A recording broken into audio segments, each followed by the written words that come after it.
O zaman onlar ayrılsınlar bize versinler.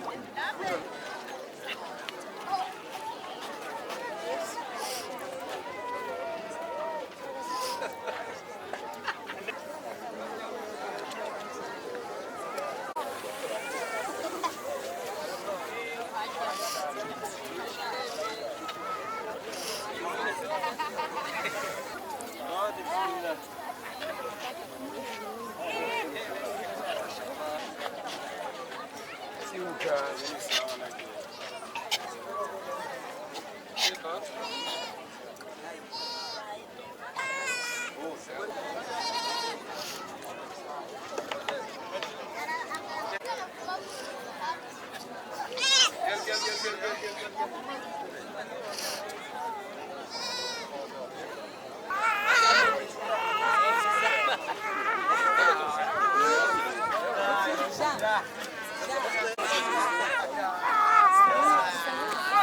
Hayırlı olsun.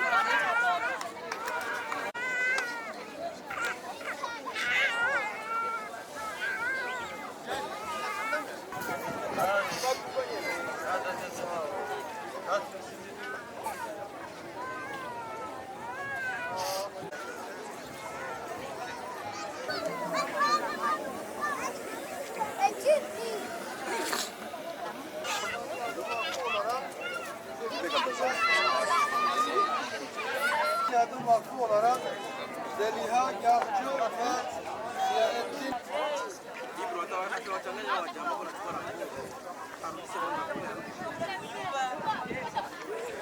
Çok var mı abi daha? İşte toplam 50 kişi.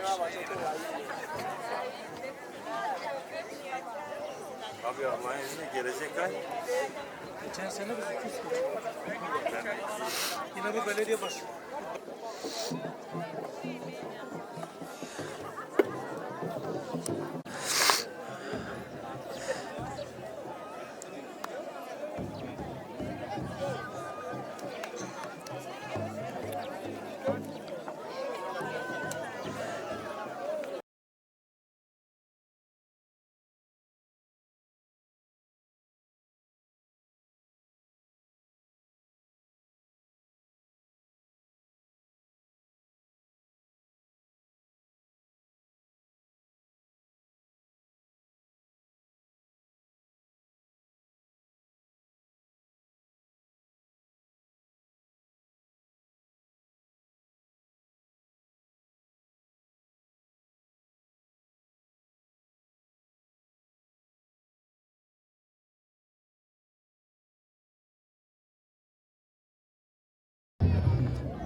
Abi 4 tane al.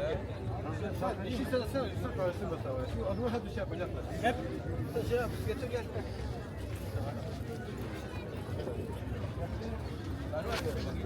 Umut Kervanı İnsani Yardım Vakfı olarak Eyüp Ortakkaya ile Cihan Bak kardeşlerimizin vermiş olduğu süt keçilerini bu kardeşimize teslim ediyoruz. Allah-u Teala bu iki kardeşimizden razı olsun. Şehmuz Günaydın Tarık Yalçın'a. Abi bunu siliyorum. Şehmuz Günaydın Tarık Yalçın'a.